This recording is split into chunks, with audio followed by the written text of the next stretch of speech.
communication was gone. Cell phones died, nothing worked. Without the ham radios, we were not able to communicate with our shelters because the phone lines are down. We weren't able to communicate with our other resources like FEMA and MEMA and the Office of Emergency Management. With no communication whatsoever, with all the systems down, it was very important to Dr. O'Brien. Communications are extremely fragile, and that tends to be our biggest issue. As soon as the wind died down just a little, I was up stringing antennas up on the roof. Immediately began to pass emergency traffic, physicians, nurses, any state, bring your license. We need medical supplies, additional vaccines, techniques. I was handling HF traffic, emergency traffic, and a lot of it. There were requests for rescue. There were still people trapped in dormitories at some of the universities in New Orleans. I handled a lot of emergency traffic there.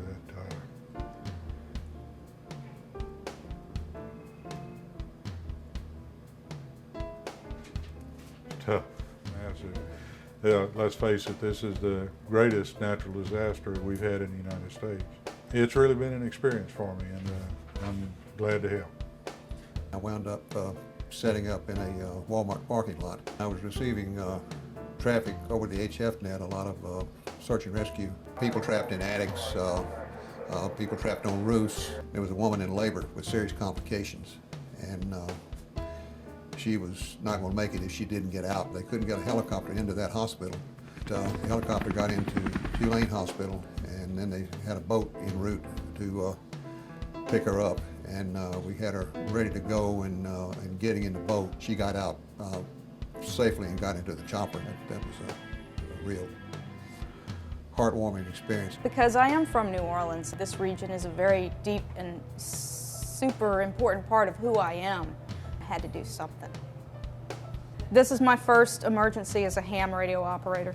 We put up an antenna at the Red Cross headquarters in Brookhaven, set them up with a radio base, moved down to Gulfport, did some work there, slept in a school.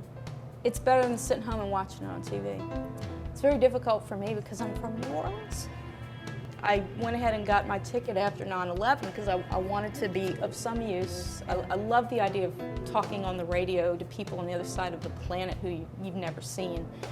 And so I did it so that I would be of use. And it's paid off. It's really paid off. It was such a relief to myself and Dr. Muller and Dr. Bryan to have Mike and all those people out there that helped to communicate with him. It's definitely a definite, warm, heartfelt thank you from me and from our staff. Without the ham operators, we really don't have a way to communicate. And I'd like to say to the ham operators that helped us with this hurricane that they have been a wonderful asset. They've always had a smile on their face, they work really long, hard hours, and they were there to support us in every way that they could. So I say a heartfelt thank you from the shelter members, from the staff, and also from the Red Cross. Cell phones, landline telephones, internet, email.